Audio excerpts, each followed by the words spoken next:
एक शहर में रिया नाम की एक लड़की रहती थी। रिया बहुत ही आलसी और कामचोर थी।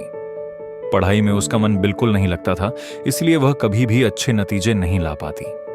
उसके घर वाले हमेशा उससे कहते, बेटी, समय का मूल्य समझो, ये वक्त कभी वापस नहीं आता। पर रिया उनकी बातों को नजरअंदाज कर देती, सोचती अभी बहुत समय है, बाद में कर दूंगी। समय बीतता गया और रिया आगे पढ़ाई के लिए शहर चली गई, पर उसकी आदतें नहीं बदली।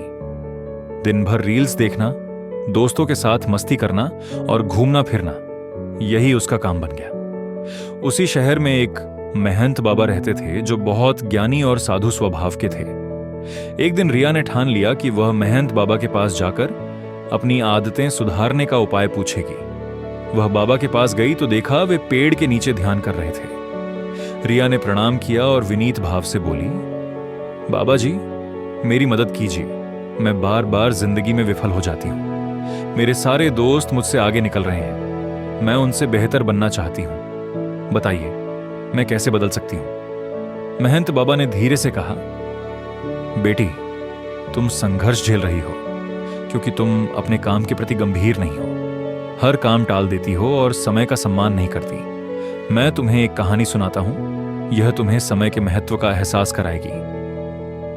बूढ़े बाबा ने कहानी बताना शुरू किया। एक बार एक दयालु राजा था।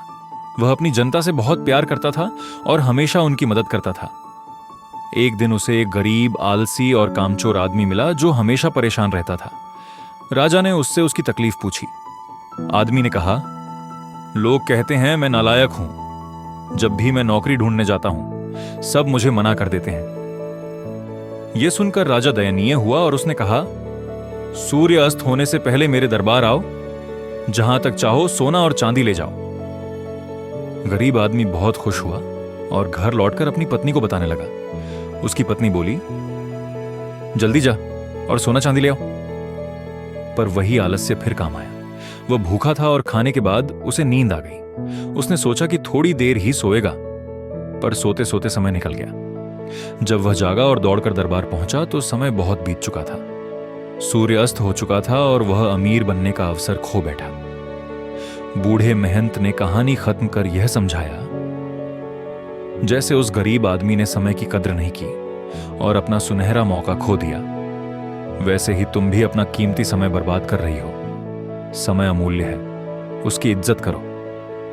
रिया की आंखें खुल गईं। उसने बाबा को प्रणाम किया, घर जाकर दृढ़ निश्चय किया और अपनी आदतें बदलने लगी। दिन रात मेहनत से पढ़ाई करने लगी। कुछ ही समय बाद परीक्षा में रिया ने बेहतरीन अंकों से सफल होकर सबको चौंका दिया।